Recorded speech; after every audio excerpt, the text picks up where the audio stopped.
요즘 정말 시끄럽습니다. 이선균 의원의 특검보 추천 논란 말입니다. 당원들까지 분노하며 정청래 당대표 사퇴 요구까지 나오는 상황인데 이걸 단순한 실수로만 봐야 할지 의문입니다. 사법개혁이라는 대의를 앞두고 내부에서 이런 잡음이 나오는 것 자체가 안타깝습니다. 안타까운 수준이 아니죠. 이건 이재명 정부의 난맥상을 그대로 보여주는 상징적인 사건입니다. 자신들과 관련된 사건을 수사할 특검을 추천하면서 상대편 변호인을 넣는다는 게 말이 됩니까? 이건 국정 운영 능력이 없다는 명백한 증거이며 사법개혁의 정당성마저 스스로 훼손한 꼴입니다. 양쪽의 격앙된 반응은 이해가 갑니다. 이선균 전 공수처장 본인도 세밀하게 살피지 못해 유감이라며 사실상 실수를 인정했죠. 다만 이 논란을 개혁 전체를 흔들려는 음모론으로 보거나 정권 퇴진의 근거로 삼는 것은 과도한 해석일 수 있습니다. 중요한 건 이 사태로 인해 특검 제도의 공정성과 신뢰가 흔들리고 있다는 사실입니다. 물론 추천 과정의 미숙함은 비판받아 마땅합니다. 하지만 본질을 흐려선 안 됩니다. 일부의 실수를 빌미로 사법부에 기생하는 카르텔을 혁파하고 법의 곡죄를 신설하려는 사법개혁의 큰 길을 막아서는 안 됩니다. 지금은 비판을 넘어 대통령을 흔들려는 반개혁 세력의 갈라치기에 단일대우로 맞서야 할 때입니다. 그게 바로 전형적인 책임 회피 논리입니다. 자신들의 무능과 실책을 반개혁 세력의 음모로 포장하는 것 아닙니까? 국민들은 그런 변명에 속지 않습니다.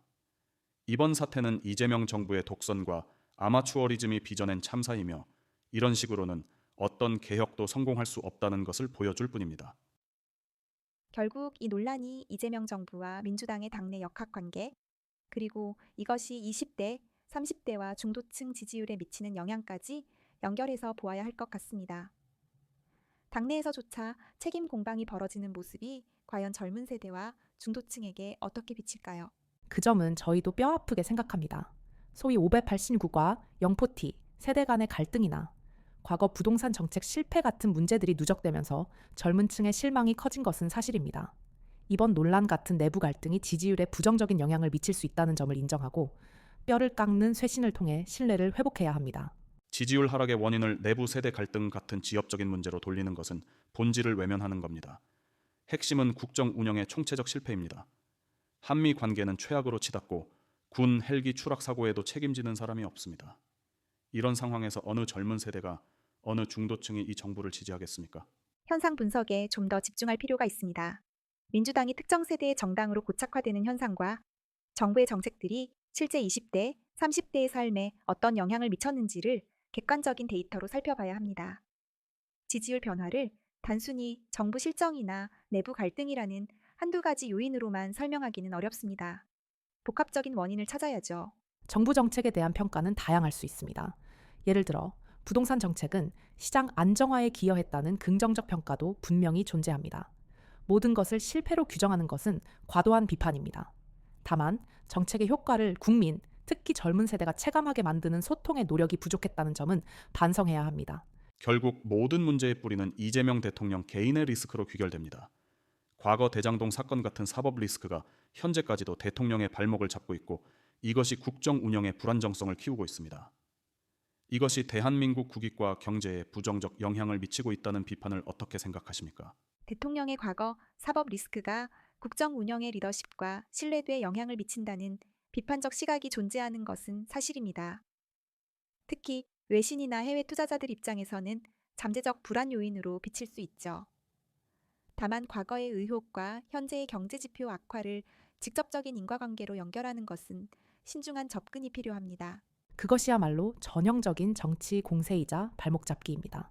이미 수년간의 수사에도 불구하고 명확한 증거가 나오지 않은 과거의 일을 계속 끄집어내는 것은 국정을 흔들려는 의도 아닙니까?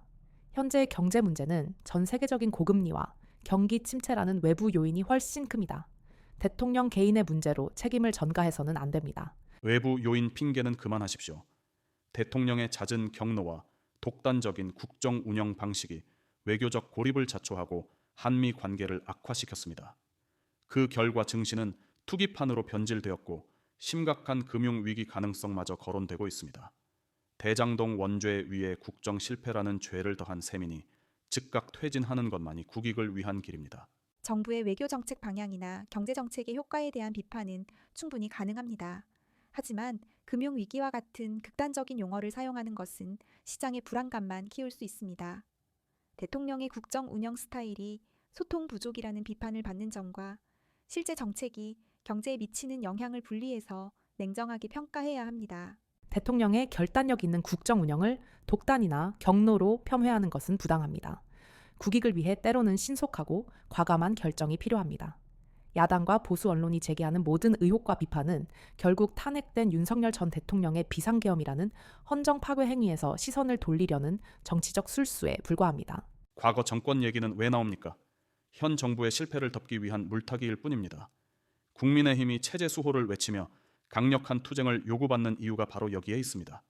이재명 정부의 총체적 국정 실패에 맞서 대한민국을 지켜야 한다는 절박함 때문입니다. 마무리하겠습니다. 오늘의 논란들은 결국 사법개혁이라는 큰 목표로 나아가는 과정에서 겪는 성장통이라고 봅니다. 내부의 작은 실수와 외부의 흔들기에 좌고우면하지 않고 오직 국민만 바라보며 개혁을 완수해야 합니다. 정치적 공방을 넘어 각 사안의 사실관계를 명확히 하고 실용적인 대안을 모색하는 것이 중요합니다. 논란이 생겼을 때 책임 소재를 따지는 것을 넘어 재발 방지를 위한 시스템을 구축하는 성숙한 정치의 모습을 보여줘야 할 때입니다. 결론적으로 현 정부는 국정 운영 능력을 상실했습니다. 사소한 인사 문제부터 경제, 외교, 안보에 이르기까지 모든 분야에서 실패했습니다. 더 이상 대한민국을 혼란에 빠뜨리지 말고 국민 앞에 모든 책임을 지고 결단해야 합니다.